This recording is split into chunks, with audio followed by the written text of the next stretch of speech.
Welcome to Keep You 100 Radio. I'm your host, Lissy Pointer, type 1 diabetic, certified health coach, personal trainer, and founder of Needles and Spoons Health and Wellness. Inside this podcast, you'll find the real and raw conversations around diabetes management, including the lessons that we don't learn in our endo's office, my best tips and trainings, and conversations from the experts that I trust inside the community so that you can create more predictability in your diabetes management and feel empowered while doing so. Let's dive in.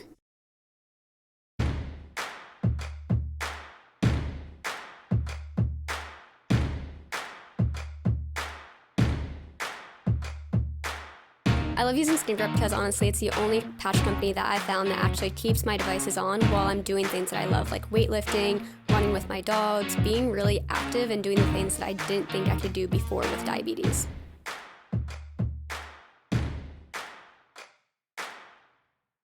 Hello, welcome back to Keep You 100 Radio. I am super excited, and I know I say that for every single episode that I'm so excited for this episode, but I'm truly so excited for this episode because I have my two favorite people on this episode with me. I have my co-coaches, Jessica Cook. Well, your last name actually changed. I'll let you pronounce that one. And Val Garcia. They're my co-coaches inside of our signature coaching program at Keep You 100, which is why this podcast is named what it is, but I will let them actually introduce themselves. Jess, do you want to kick it off? Sure. Yeah. So my name just changed to Jessica Hrdlicka, but I am a registered dietitian. I'm also a certified diabetes educator, and I'm the nutrition coach in Keeping It 100. I myself do not have type 1 diabetes, but I have worked in the diabetes field now for about a decade, which is crazy, but I love it. And I initially got into diabetes when I was in school for nutrition. My dad was diagnosed with type 2, and I really started to deep dive into the world of diabetes and realized, wow, a lot of things I learned weren't really true or weren't being conveyed the way diabetes really is. So that's how I got interested in, and I love it. Yeah, happy to be here. It's so crazy because you were in the diabetes field before I was even diagnosed. I just think that's so crazy. Like you're already living in it. All right, well, pass it on to Val, the newest member on our team. Yes. Hey guys, I'm Val. If I've not met you yet, I am an alumni of the Keeping It 100 program. I'm also the women's wellness coach inside of Needles and Spoons. And I'm so happy to be on this podcast with you guys. And so what I do with the Keeping It 100 ladies is we really talk about our cycle, how it impacts our diabetes management, how to create, a relationship with our cycle that helps us, because as we know, in our diabetes management, there's so many layers, and our menstrual cycle is one of those layers. And once we kind of reconnect with those rhythms, we start to live in alignment and harmony with our body, and it feels really good so that we feel ready and we have some strategy from like week to week and month to month.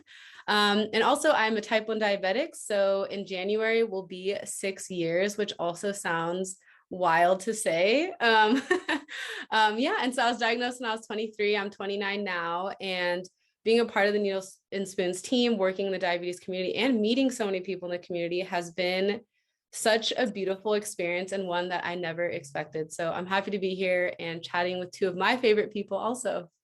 Oh, I'm so pumped. So if you haven't really realized by now, we take a very holistic approach to diabetes management. So I'm sure that we've all kind of heard that cut and dry of like count your carbs and take your insulin. And that's just kind of how you manage your diabetes. Don't go too high, don't go too low. And that's not really our style. We really like to take that blended approach of everything impacts everything, but in a way that doesn't feel too overwhelming, or at least I hope not, but in a really beautiful way of that we can kind of take everything, combine it together and make it all work together in a way that doesn't make us feel restricted. It doesn't make us feel limited by living with diabetes. I don't know about, you, Val, like I felt really limited when I was diagnosed. I was like, wow, this is going to change the entire outcome of my life. I'm going to have to like stop doing the things that I love, which actually, yeah, I know that you can relate to. You were applying. Yeah. I'm like 100%. I can envision, there's just so many things that pop up just hearing you say that. I remember just getting on the plane. I was diagnosed in another country, and getting on the plane coming back to the US. I remember my mom, she like got me like a cheeseburger or something at like Carl's Jr. I just remember her like opening it, taking off their bread and being like, here. And I was like, is this going to be my life? Like, I just like was like, I am not accepting and like, you know, that limiting belief, but really that's exactly how I felt. So limited, so restricted, put in a box. And just knowing who I was like, I am not going in this box because diabetes has to keep up with me somehow because I don't live that way and I cannot have something slow me down. So yes, I relate to that in so many areas.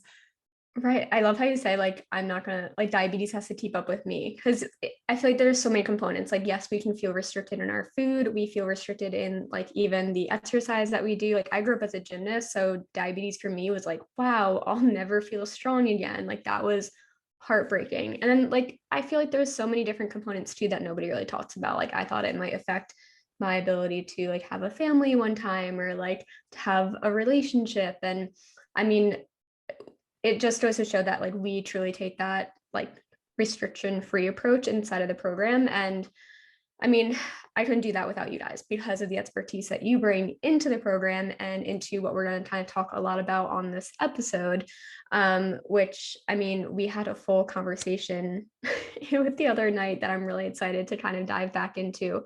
But kind of like we were saying, like we're kind of given this advice when we're diagnosed of like stick to your routine. Your diabetes thrives off of routine, like count your carbs, try and eat the same thing every day, try to eat around the same time or do the same type of exercise.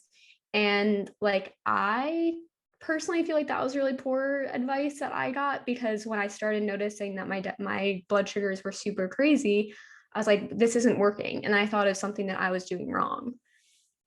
Yeah, totally. And even just going back to those moments of, yeah, those first moments when you get this like advice, there's like a lot of voices talking and a lot of information coming in. And a lot of it felt very like fear-based, right? Like there's all this fear attached to all this advice that's going out there. And it just puts you in this seat of, oh my God, I'm scared because they're saying all these things could happen, but there's also all these other possibilities that can happen too that aren't necessarily like highlighted and talked about. Like, yes, you can go surfing. Yes, you can travel. Yes, you can eat a tortilla. You know, all of those conversations aren't in there. And so it immediately puts you in this spot like, whoa, I have to be careful every single second of my life because if I don't, something really bad's going to happen. But as you like, I think as we've progressed in these journeys, we've kind of started seeing how these different things sync together and how the reality is so different as the person experiencing diabetes versus like the voices talking about it around you. It's a very different experience. But yeah, I think looking back at those moments, I was so afraid. I can like see myself sitting in those offices and feeling afraid. And, you know, Jess is someone that supports diabetics, sits in those offices. And I'm sure, you know, you see all kinds of people that come to you with that fear or people that come to you like, I'm not listening. I mean, there's so many different styles of management. And I can only, you know, imagine what those conversations have been like for you. Yeah, I definitely see that fear and anxiety as you were talking, and even like seeing my dad diagnosed as well. And I think it kind of starts that train of like the shame and the guilt when things aren't working, that it's completely placed on you as the person with diabetes. And that can lead to a whole other set, you know, of issues, which is not fair. And it shouldn't feel that way when you're, you know, diagnosed with diabetes. Yeah, is when we're given this like oversimplified kind of like it's addressed in such an oversimplified way of, oh, just count your carbs, just take your insulin, or hey, like you can manage better if you are exercising every day, not eating a lot of carbs, or losing weight to increase your insulin sensitivity. It's like when that doesn't work, we're like, what is wrong with us? Like it should be easy, but this isn't working. Like, why isn't it working? I think we've all experienced that in one way or another throughout our diagnosis. Oh yeah.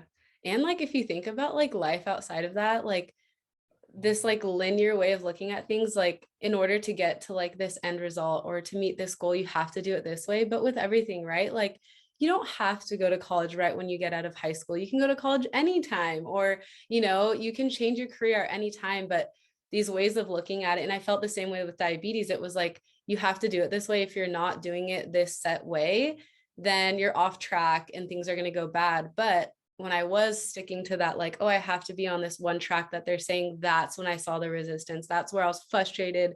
I was crying like once a month. And I was like, this is not okay. Like, this is not how it's meant to be. This doesn't feel like me. It really felt like I was someone else. I was trying to fit in someone else's box. And just, looking at things now from like a different perspective, with now looking at life in more of like this holistic and all these things connecting, it's like, wow, it was really like this box, and it did cause like more overwhelm than I think it was intended to, but it's hard. There's just not one way to do things with really anything. Yeah, I can definitely relate to that. Like, I remember when I was living in Miami, that was kind of like the first time. So for anybody who's not familiar, like I moved to Miami in 2017 for a job that I had just gotten. And that was like the first time I was really living on my own. It was about 3 years into my diagnosis. And I was like, okay, this can kind of be like my time to do things right, like live that healthy lifestyle, do the corporate job thing, like be an adult, not just like a college student anymore. And so like I tried to do that, and I tried to do, like, to your point, like the linear thinking of like, oh, just go to eat the same thing every day, do the routine, do your job, meet people, be social, like just kind of like do what's expected of you and do what you're told from your doctors. And that's kind of like, keep it simple. And I thought that it should be simple. So I was like eating the same thing every day. I remember making the exact same bowl of oatmeal every single morning.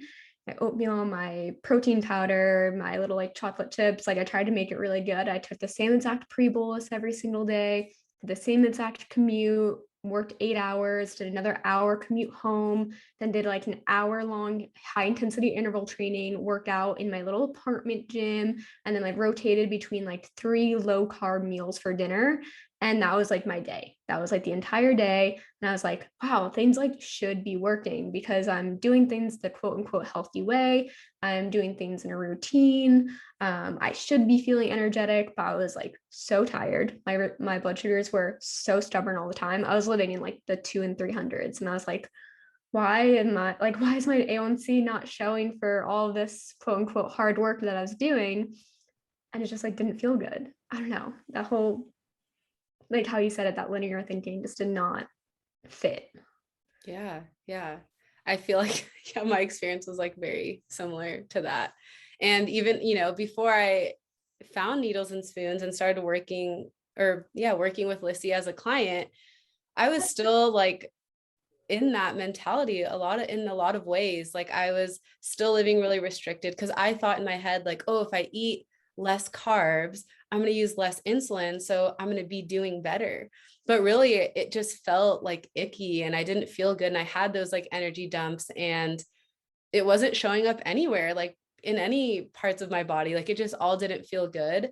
But then again, I had never heard a voice saying the opposite. So I had never heard someone really, and I was 23 when I got diagnosed, so I had never really met other type 1 diabetics, and especially no one that was talking about how, hey, how's your mental health? Like, how is your mindset around it? Like, how are your relationships with your diabetes? Like, how is dating? Like, no one had ever asked me those questions ever until I like started working with Lissy, and it really made me think in such a different way in my management. I was like, oh yeah, you're right. All of those things have so much to do with my blood sugars and how I'm feeling, but it hadn't clicked yet because I hadn't heard a voice that was talking about it. And just hearing someone else and their experience and what they've kind of learned on their own allowed me to like really reflect. And that part of like reflecting is so important, because we're like ever changing and evolving all the time. And so is our management, right? Like we're going to be learning new things, or things will feel good one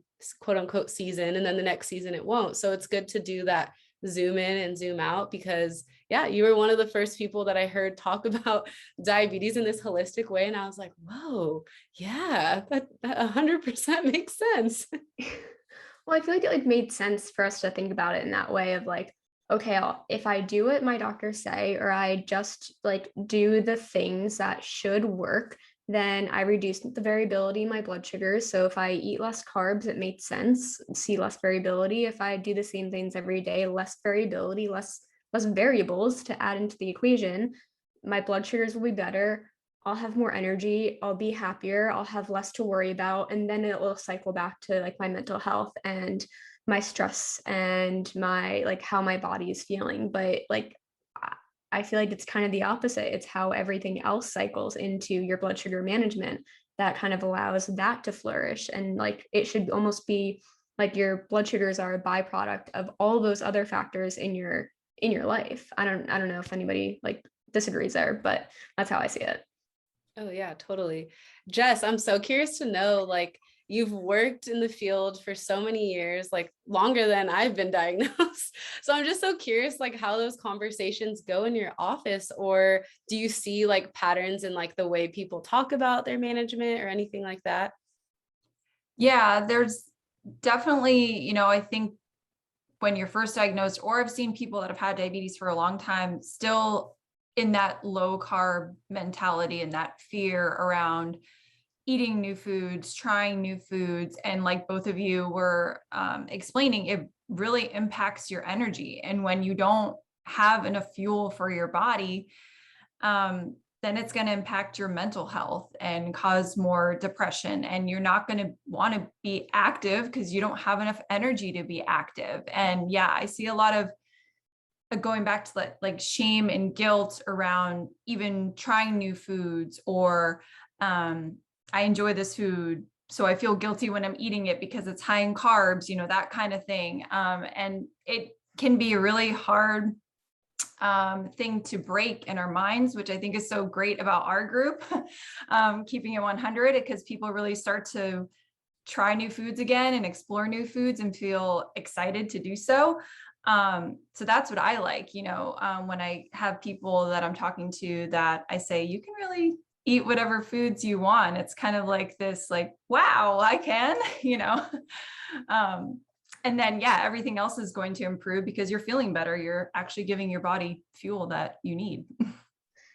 Right. Well, okay. So I did a lot of learning through my NLP certification. And for anybody who's listening, that stands for Neuro-Linguistic Programming. So, AKA basically how the five senses relate to our subconscious programming and our mindset around things. And really, like, it comes down to a lot of those inner dialogues that we create around things, which they can come from actual dialogues. Like if you think about when you grow up, and like I heard my mom a lot doing like, talking about how she had to like exercise after Thanksgiving, or like, those kind of like mindsets that develop from at a young age. And all to say, I think it kind of relates to our diagnosis too, of when we have those dialogues of, oh, to manage your blood sugars, you need to cut the carbs, or you need to like avoid carbs in one way or another. You need to now associate your food with a number, and like, oh, while we're at it, like, hey, losing weight can help here too. At least that's I mean, I kind of had that experience, but a lot of our clients actually have had that experience. So Jess, like, I'm interested to hear from you because a lot of, obviously a lot about nutrition and the body, and like, why isn't that advice, like, why doesn't that work, and why doesn't that actually help our blood sugars? Yeah. So when we're just going low carb to control our blood sugars, like I mentioned before, you're not getting the energy that your body needs first and foremost, but you're not getting that energy for your hormones. So your female hormones, your thyroid hormones, and it's actually going to increase your stress hormones, which we know can cause more inflammation and more resistance, and more difficulty sleeping, and kind of feeding into that. And especially when we do low carb diets for a long period of time, we're really putting that stress on our body, where we can lose our periods, and you don't have energy, and then you start to really fear those carbs, and it becomes harder to bring them back in. And then, yeah, associating the weight loss with better blood sugar management, I see that, not true all the time. Weight really doesn't have anything to do with one or the other. Certainly weight can affect your medication doses. Yeah, maybe the way you feel, so forth. But I think one of the things that you mentioned, Lissy, is feeling strong and having energy and having muscle and feeling like you can do all the activities that you enjoy. That's really what it's about. It's not really about losing weight. It's about having that healthy metabolism where you feel good and you have energy to do the things that you enjoy. So yeah, I think it's a huge disservice when we tell people just lose weight, your blood sugars get better, because I've seen a lot of people lose weight, their blood sugars don't get better from that. Definitely healthier food choices can make you feel good, but yeah, the weight and the blood sugars, yeah, we need to like get rid of that misconception. Cut that narrative. Yeah. That was definitely told to me too. I just like had a flashback of like, I remember going to like a new doctor, and that was the first thing he said. He was like, oh, your numbers are like okay, maybe you should lose like 10 pounds, it'll get better. And I remember being like, ugh, like it was just so weird to hear that, especially just like as a young woman, like from a man. There was just so many things that felt not good. And then now it like added this layer of like, now I'm like self-conscious. Am I doing a bad job because of like the number I'm at? Again, that attachment to these numbers, it's like, sheesh, we like see so much in real time in numbers. And then now I'm seeing it, now my weight is not the right number. So I remember it being like very impactful for me. And, you know, we've talked about this with, you know, other guests that we've had with us. And I remember just like in those first like months and like year having such like disordered eating because of those conversations that weren't empowering. They made me afraid, and they made me feel like either the way I already was not okay, and that like I had to really like change so much about me. And I already felt like, man, I have to change my food. Now my body needs to change. Like my workouts need to change. Like I always thought of myself as like a healthy person because I felt good and I looked at food as something that I enjoyed, and I never had a negative attachment to it until I was diagnosed. So again, those beliefs and that inner dialogue shifted to such a place I had never been before. And I was like, wow, I'm 23 years old and now I'm questioning so much. And now I feel like I'm doing so much wrong. And I remember like that breakthrough of getting past that was so empowering. But I just kept thinking like, oh, I wish there was more conversations to let people know that there are other ways of thinking. And just because people are saying we should do something, it doesn't mean it's the best option for us like right now. Yeah, no, I love that so much, because like all of these quote unquote well-intended pieces of advice, or like really what society tells us, or doctors that may not have our individual care kind of in mind, are telling us these pieces of advice, like the losing weight, like, okay, exercising more can help your blood sugars, or, you know, eating lower carb supports your blood sugars more. And while it might not come from that bad place of they want us to feel restricted, it does lean into that mindset, because then it's like, okay, then we feel like we have to exercise every single day, even if we're tired, even if we had a long day at work for 10 hours. Like we've had clients who like, they come to me and they're like, let's see, like I'm exhausted. Like I'm in the bathroom at my friend's house after dinner doing squats because I feel like I have to do that to manage my blood sugars. Like that's the only way my blood sugars come down. Or, you know, like the whole concept of doing these things that add more, doing these things to better our blood sugars, but in reverse, they're actually adding more stress onto our bodies that are having this opposite effect. It doesn't make sense to me. I know. I love that you always say like the fire feeds like more fire, and it's so true, but it's so hard to see it that way because we just have been so like programmed in just society in general to see like that go, like we have to always be accomplishing. We always have to have these goals that we have to meet and reach all the time. And if you don't have a goal that you're like working towards, then you're doing it wrong. You know, like there's so much in that. And I think, but you're right. It's the fire feeding the fire makes a bigger fire. And that's really what it is, you know? Right. That's why I think it's like, so it's really poor advice to go off of that narrative of like, first of all of those things help your blood sugars, but also that we have to live in this routine day-to-day cycle because that's what diabetes thrives off of, when it really doesn't. And we kind of talked about this a little bit on a previous episode. And if you're new here, I highly recommend going back to the episode with Just Val. We talked about all about hormones and hormonal shifts and how that can affect your blood sugars. But on a high level, Val, like, do you mind sharing why we can't meet our body with just a very routine, or a routine approach to really anything, but specifically diabetes?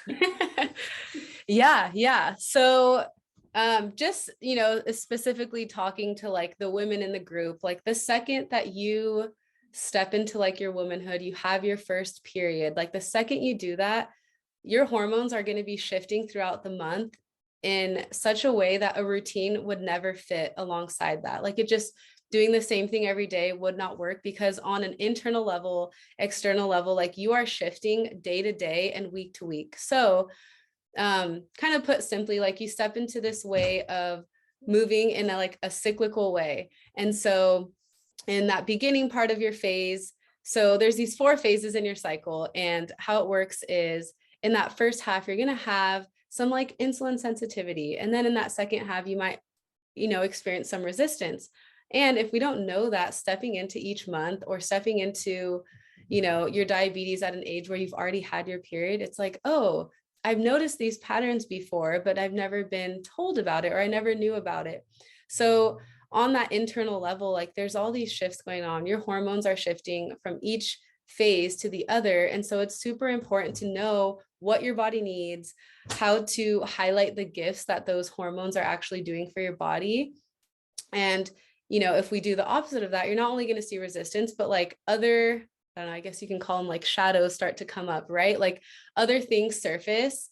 It can be like, heavy mood changes, not feeling good in your body, feeling overwhelmed, feeling frustrated, feeling like you can't tap into your intuition. There's so much there just within that month cycle of your hormones changing. And then adding diabetes on top of that or alongside it, if we are doing like, okay, the low carb every single day of the week, doing the same workout every single day, it's just not going to work, because there's a time of your cycle where high activity and high energy is present. And then there's a time where like this downshift and lower energy is present, or this like inactivity. And if we go against that, of course, we're going to see resistance. So if any of you guys have ever felt super, super tired, and then we're like, I'm going to go to the gym so I can feel so much better. And then you're like, wow, I still feel super tired. Like that totally didn't work. That's kind of what's happening on this like month-long journey that your hormones are going on. And for women, we have totally different hormones fluctuating than the man's body. So, again, comparing ourselves to what's happening with the male hormones and even their diabetes management is going to be a lot different than that for the woman. And just being aware of that allows you to be more gentle when you do see those moments of resistance or frustration or overwhelm. It allows you to kind of be more gentle in your day-to-day and acknowledge that you're not meant to be the same. It's okay to be different. It's okay to slow down, and it's okay to change up that workout routine and eat different foods, because really those hormones need carbs. They need certain vitamins and minerals. And if we are, restricting that from our body, of course, it's not going to thrive. Of course, we won't feel aligned, because we're going to feel like depleted and low energy and super drained. So, there's a lot going on in the body, and just giving it that appreciation and acknowledgement that that's okay for these shifts to happen. I think that's kind of like the first step of awareness with that part, especially with our hormones, is just being aware that there are shifts, and that does affect our blood sugars, directly. So, yeah. Yeah, that's so important, because like I said, like when I lived back in Miami, and even way before that, when I was growing up doing as a gymnast, you're expected to do the same routine the same way every single practice. Doesn't matter when your competitions are, you're showing up like high level, like you have to put your all into it. And I remember showing up to meets and I was so depleted and I was just so tired. And I was like, what is wrong with me? I just did this routine earlier this week and now I feel like I can't show up this way.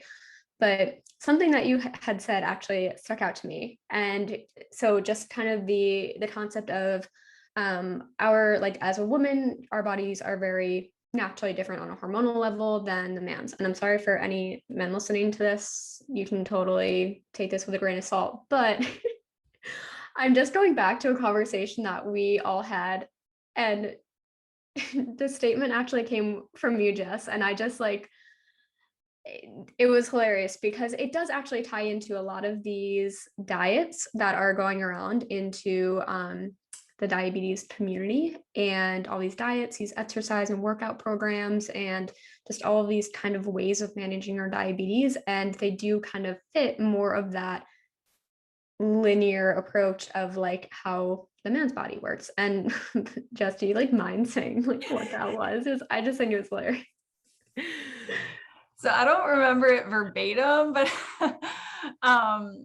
but I basically said, we get a lot of our healthcare knowledge or a lot of this diet culture jargon from like old skinny white men. And yeah, it's definitely damaging to think that everyone's going to eat the same thing and have the same outcomes. And if you just eat the same as everyone else, you're going to be fine and your blood sugars are going to be great. Like it makes no sense. Yeah. So let's kind of talk about that for a minute. So when we take, and this is no shame or anything, but there's, books such as Dr. Bernstein's The Low Cut or Diabetes Solution, and he is very into a low carb diet. There's Mastering Diabetes, that is whole food, plant-based, I believe. So high carb, low fat. There are all these kind of like very specific ways of eating specifically for diabetes. And to my knowledge, they don't take into consideration all these hormonal changes for women. So do you mind just maybe explaining or tapping into like why that can be a disservice to people with periods or people with cycles? Yeah, menstruating humans. No, yeah, totally. And yes, again, those are specific approaches, really looking at the food piece or different like strategy. But on this like hormonal level,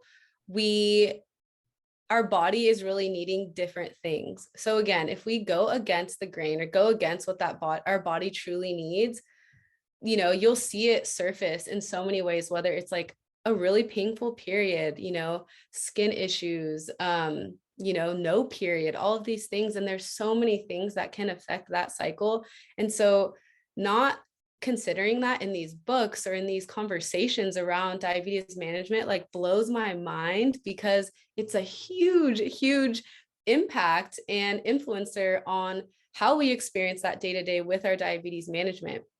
And, when you're looking at, okay, I'm looking at all these areas that everyone's telling me, especially with this insulin resistance that I'm looking at, has anyone mentioned your cycle? Has anyone mentioned your period? Or maybe they only talk about the period part, like when you're bleeding, but your body's going through this cycle throughout the entire month.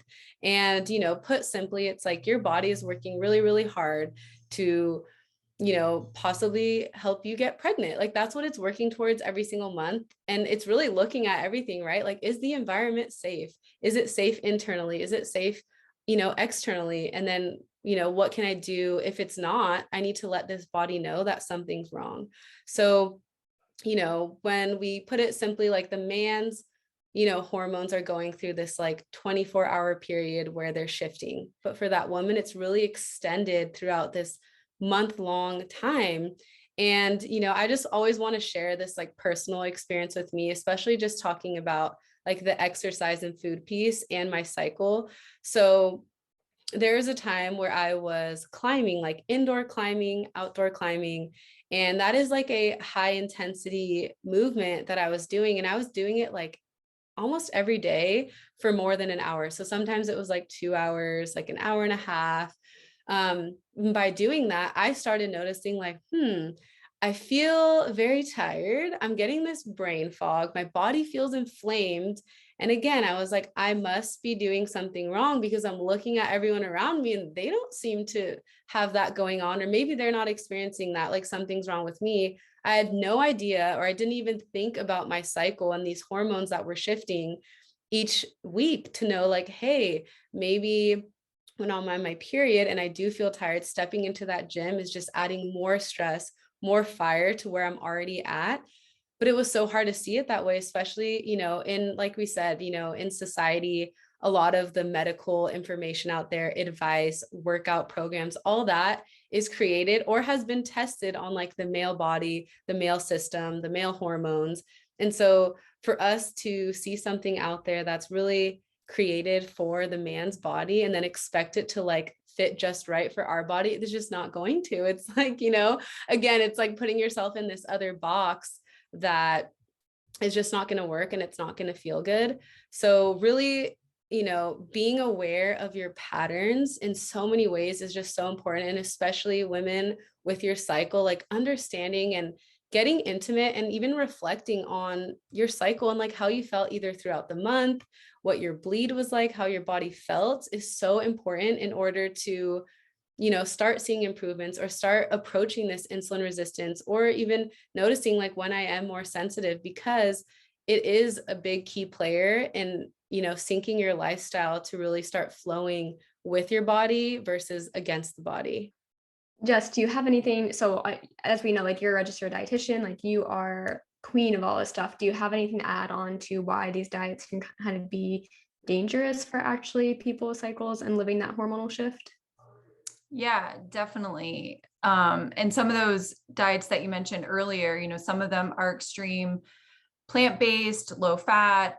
Some of them are cutting out entire food groups, and we really need those different nutrients from those different food groups to support our hormones and to help like replenish us after we do go through our menstrual cycle. Because as Val mentioned, that's the whole point of it, is it's preparing your body for a baby, and we do need different hormones during different different nutrients during different phases of our cycle to support those different hormones that we're making. And so I definitely see, you know, in my own clients, I've seen when they cut out certain things, then they actually start losing weight, they have less energy, poor sleep quality. And then once you add all of the other things with your cycle on top of it, you know, we know that your energy starts to wane on some points of your cycle. It's just like a double whammy. And then you're thinking, what's wrong with me? Like, why do I feel this way? There's something else going on. Like, I need more tests, when you actually probably need more foods to support your body. And that's why I always encourage my clients to have like their B12 and their iron checked and vitamin D checked and things like that, because we can be depleted in those anyway. But especially if we're trying to do low carb or do no fat or only these types of proteins or these types of vegetables, it can get really dangerous. And again, it just creates more food anxiety, more cravings, more, you know, wanting to binge on certain foods, or you're feeling guilty. I had a client this week that was feeling guilty for eating their own cultural foods because they're, you know, high in carbs, and you shouldn't have to give up foods that you enjoy, that you eat with your family, just because they don't support the whole, you know, low carb diabetes game. Right.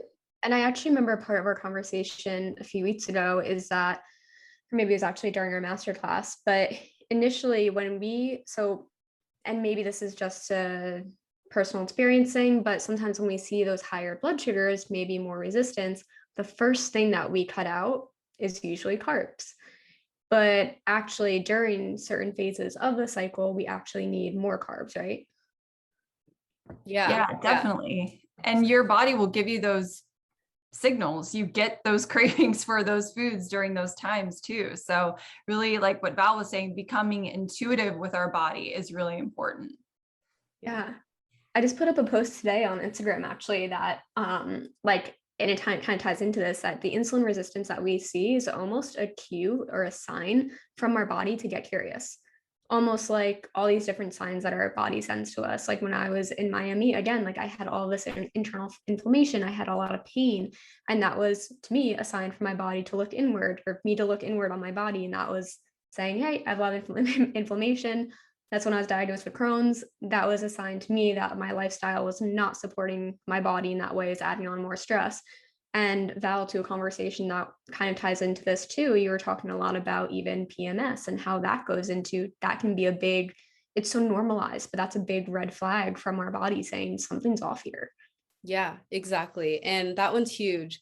And I just love what Jess said about the cravings piece, right? So sometimes we look at cravings like, oh, this is so bad, or like, I need to ignore this, but it is the body communicating, letting you know, like, hey, I'm hungry for a certain nutrient or a certain vitamin. I'm hungry for that. And yes, it has very like much so become normalized, like PMS, like, oh, it's like this syndrome. It's so common. Everyone has it. It may be common, but it's not a necessary experience.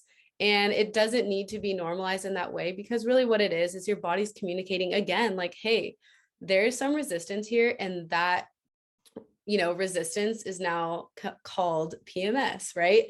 But it is just that body again saying, hey, I don't feel good. or I need some extra support or some extra love or better inner dialogue, right? Like the body is really craving some like extra self-care on a lot of levels. It can be on the nourishment level, it can be on the movement level, it can be on lifestyle. There's a lot, right? But again, it's become so normalized that, you know, periods are bad. They're meant to be painful.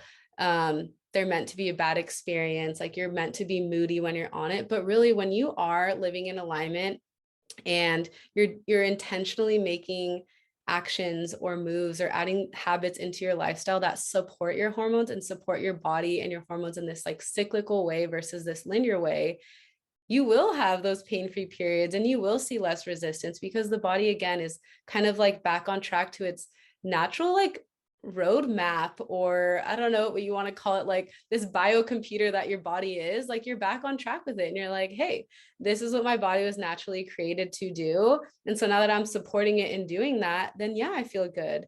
And you'll be surprised. Like I remember myself when I started implementing this like phase-based strategy in my lifestyle, I was like not even noticing that I had a period. I was like, oh yeah, I had a period. Or like there wasn't all of this like like right before, and I was more predictable. I felt good all month long. I wasn't having all this pain and I wasn't afraid anymore because I was like, oh, I almost felt like I cracked the own code to my body.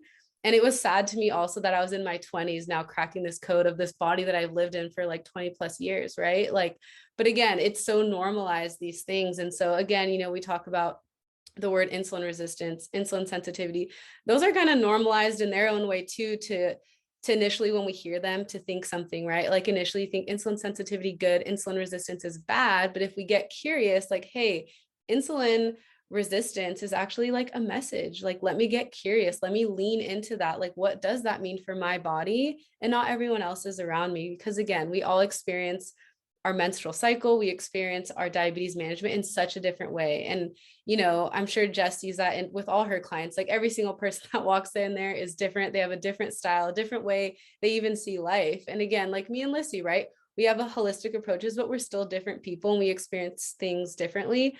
And so I think, you know, being able to lean in and get curious is like such a important piece of the management part, and just like as growth, you know, to be curious about things that may feel uncomfortable or you might feel some discomfort. It's not necessarily a bad thing. Yeah, we kind of have this same concept. Insulin resistance is such a normalized concept. And while, okay, at the end of the day, insulin resistance, insulin sensitivity, same thing, different spectrum. But, you know, it's such this normalized thing that we go to our doctor's office and they just kind of pass it off and say, hey, that's like just a normal part of diabetes. Or, hey, here's some like other medications that might help. And it's just kind of passed off. But to your point of that, we can treat each level of resistance with a different approach. It can change the game. Like when we are seeing insulin resistance, but we're meeting it with high intensity workouts, or we're meeting it with a diet that's not serving our body at that time, or we're meeting it with these really like productive and high energy demanding activities, we're at the end of the day fighting fire with fire. And we can kind of lean into, I love how you use the term phase-based, because that's really like what it is.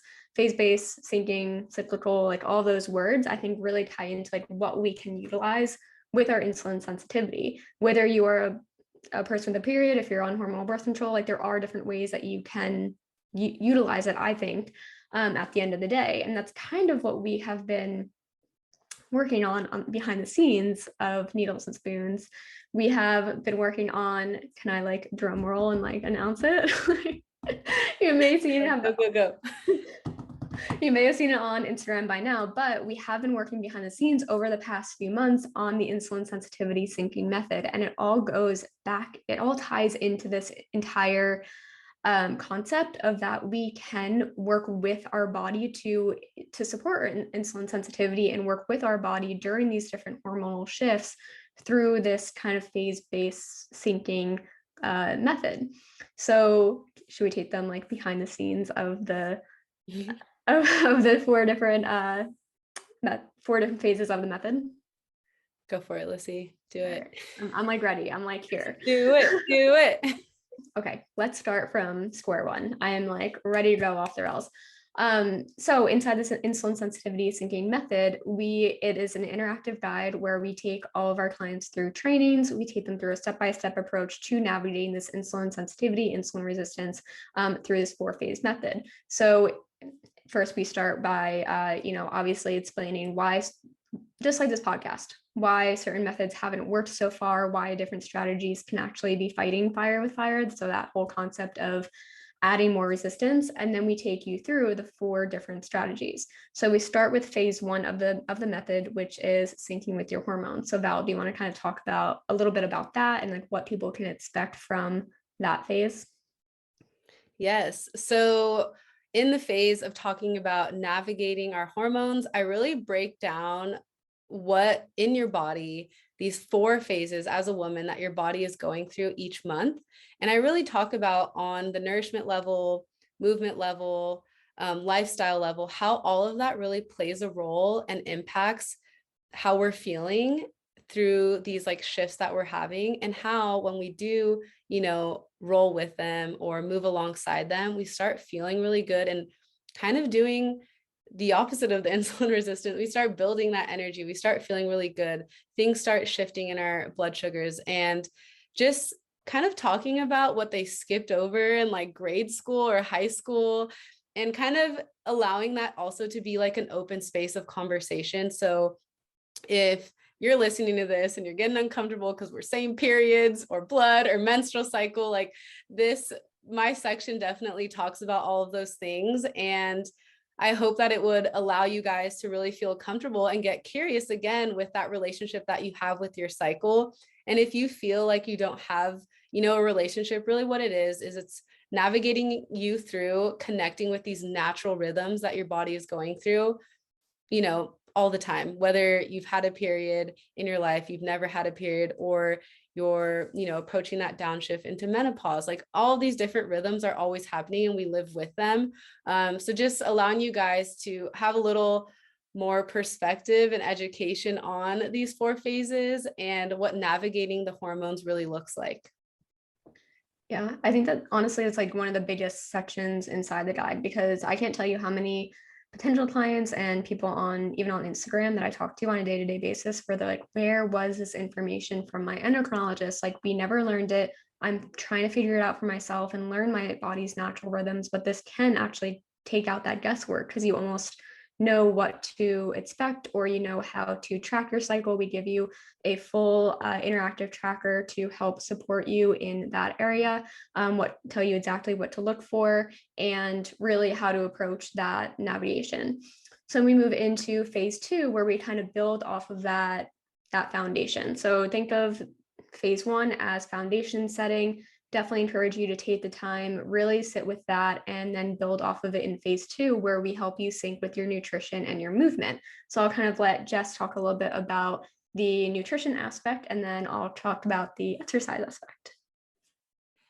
Yeah, so in the nutrition part of the method, we go over the different phases and the different nutrients that you may want to focus on depending on which phase that you're in, and also some of the science behind, why those nutrients may be necessary, different cravings that you might experience. But we also talk a little bit about, what types of recipes might be good during this time, how your digestion might feel at certain times during your cycle, how to manage some of that, insulin resistance through food, and how to maintain energy levels, which I think is huge during different parts of our cycle. And there's a lot you can do to support that with your food and nutrition.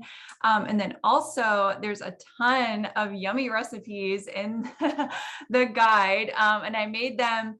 They're super flavorful, but they're also easy. So there's nothing, super complicated, like buying all these expensive powders and things like that, but just normal, healthy foods that you can enjoy at different times during your cycle that can help support your hormones, support your energy and your blood sugars, and make you feel good. And she really leaves no room for guesswork. She really highlights what, nutrients to focus on, she gives you an entire food bank of things that you can focus on as well, and then gives you recipes to kind of bring into, like she said, bring into each phase. So you can literally just it's like a plug and chug method. It's amazing. So inside that phase, we also talk about workouts. So if you've been listening to this episode, then you can probably get the hint that not all of our workouts really serve our body in the same purpose during each phase. So again, our workouts can actually add more stress onto our body if they're not being used in the right time frame. So when we are doing those high intensity workouts, yes, those improve insulin sensitivity to a certain point during times where your body is feeling energized, when you have gotten a lot of rest, when you are, in certain parts of your cycle, and overall it's not adding more stress onto your body. Whereas other points of our cycles, or even just when we're experiencing natural resistance, so think of those nights where you're not getting a lot of sleep, where you're feeling more stressed at work, when you're having a fight with your significant other and your blood sugars are just not feeling it, that's where we meet your body with more low intensity, low impact movement. It doesn't even have to be necessarily a workout, but just integrating that movement into those parts of your week, and really being able to meet your resistance with more of that rest and digest time. We give you a full 4-week program as well of videos that you can watch with those workouts. So specifically integrated for each week. So again, zero guesswork. You just click on the workout and you have a video with me, and you can go through it from our signature program, Sweaty and Steady, which is our on-demand fitness library, but you get it integrated into the guide. And that's where we go into phase 3, which is syncing with your lifestyle. And Val, do you mind speaking on why this part is important? Yeah, lifestyle's huge. So again, just like in the nutrition piece, in the movement piece, there's these phases. So the body, again, it's at a time where like different gifts are almost shining in your body, or like the way you're doing things. And in lifestyle, sometimes we can think of like productivity, energy, goals, work environment, all of that kind of plays a role, right? And with these phases and these shifts, there's also different shifts going on when you feel more social, you feel more creative, you feel more intuitive, or maybe you want to go inward. So lifestyle is a huge piece. And the cool part about lifestyle is we all live different lifestyles. So this is just a place for you to learn something new, take what resonates with your lifestyle, and then start adding them in and incorporating them in, again, with that phase-based strategy. And at the end of the day, everything that we're teaching you is just like tools and strategies for you to take what feels good for you. And like Lissy said, just with workout, like if you're like, hey, I'm stressed, but I'm in a phase where I should have high energy, it's still okay to slow down. Again, with the lifestyle piece, the why it's so fun. And I think it's fun when you're like looking at your schedule or planning things. It's fun to say like, hey, where am I at? Like right now, like, am I in my ovulation phase? Like, I feel good. I want to do a podcast. I want to talk to people. And it's so cool when you start looking at things and your lifestyle in that way, because it's fun. It's fun to really be in tune with what your body's needing and wanting. And then you can like almost understand why you felt so good that week because you listened in or you leaned in, versus like, questioning yourself, vice versa. So yeah, lifestyle's a big piece. Yes. And we make it super simple. So again, we are not those people who are just going to give you a list of things to do and say, do X, Y, and Z and hustle, hustle, hustle. Like we are just, but that's very anti approach. So we actually make it super simple for you through a strategy called habit anchoring. So basically taking those things that are already a part of your everyday life. So those pre-existing behaviors. So literally think of things like brushing your teeth, making your morning coffee, opening up the fridge in the morning when you're making breakfast, or getting into bed, setting out your pajamas, anything like that. You can actually anchor in new habits on top of that. So that makes it feel really natural. It helps make it feel sustainable, things that you don't even need to think about integrating throughout your day. So again, we don't take that checklist approach. We make it super, super simple for you to make this a real sustainable concept of your life. So then we move into phase 4, which is where we tie it all back into our diabetes management, because again, the whole concept of, just do the same boluses or do the same routine every single day, it doesn't serve us. And that's what this whole podcast was about. So when we think about our boluses and our insulin management, we want to tie that in. So again, I'm going to hand it off to Jess to kind of talk about that and yeah, talk about phase 4. Yeah. So, looking at the different phases of our cycle, there might be phases where you're more sensitive to insulin, phases that you're more resistant to insulin. So there are definitely different bolus strategies that you can use for these different times, different techniques you might use with your basal rates, or just getting curious about the different basal rates that you may need for different times of your cycle. Yeah, and I think just really getting curious, how does your carb ratios work during that certain time of the month, or with certain activities, different workouts, and all that ties back into your management, and again can be really empowering versus dreading, that insulin resistance part, taking it as an opportunity to say, okay, what potential strategy can I use to still have good blood sugars? Right. And I think it's so powerful to really walk into that predictability and feel it on a way that really flows. So be able to say, okay, I'm in this phase. I know exactly what setting to change on my pump, or what preset to go back to and lean on, or exactly what workouts to do, or exactly what things to incorporate in my diet. And it all helps us find that predictability, not only in our day to day, and be able to know, okay, exactly what times I'm feeling productive and energetic, but what to expect in our blood sugars. When can I expect more resistance? When can I lean in a little bit more? Instead of just feeling like we have to throw our hands in the air and just kind of give in sometimes, because it can be really exhausting just kind of chasing those blood sugars and not knowing, okay, like at what point, like what gives. So we want to bring this resource to the diabetes community, really to take that different approach that meets you where you are, instead of giving an oversimplified and overgeneralized approach to your management that we know doesn't quite work too well. Yeah, I'm super excited for it. We are officially launching. Well, this podcast will actually be launching on the day that we launch.